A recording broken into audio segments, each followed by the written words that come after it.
The honourable member for Elwick.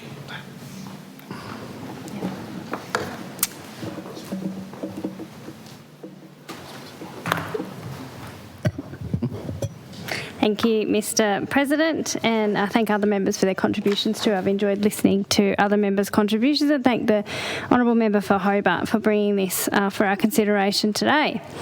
Mr President, I want to take this opportunity to put on record that I support the racing industry. In fact, for the record, I sponsor the Tasmanian Racing Club and my husband is a member of the Tasmanian Racing Club Committee. I also have shares in racehorses, Mr President. Does this mean that I support cruelty to animals? Not at all. In fact, I love animals and I'm really grateful for the work of animal welfare organisations in protecting their well-being. But this is not about me, it's about the Tas Racing Annual Report, it's about the industry. And there are very many terrific people who work in the racing industry and care very well for their animals, as other members and the member for Hobart herself has acknowledged. And I know that many good people in the racing industry, in each of the three codes, and who work at Tas Racing as well, and within the racing clubs, feel offended and disheartened every time there is bad press about the industry, and there are calls for it to be shut down. Often these are people who have lived and breathed racing their whole life, Mr President, and who would be at a loss as to what to do for a living and disconnected socially without their racing jobs, without the support of their racing family. It's a hard gig working in the racing industry, Mr President. In Tasmania, it's not an industry that's likely to make you rich and famous. That's not why people do it. The majority of participants do it because they love the industry. They love the animals and they are able to make a career from what they are passionate about.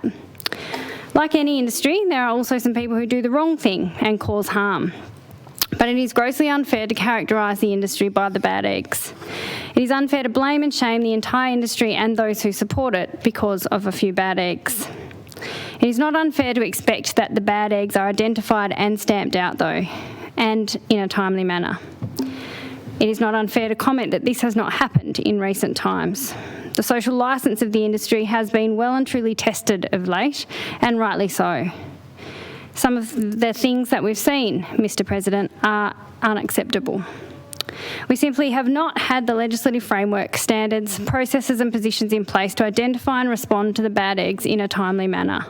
This has caused harm. This has damaged the brand of the industry. This has really hurt the good people in the industry who do the right thing, who care for their animals better than many farm or domestic animals are cared for.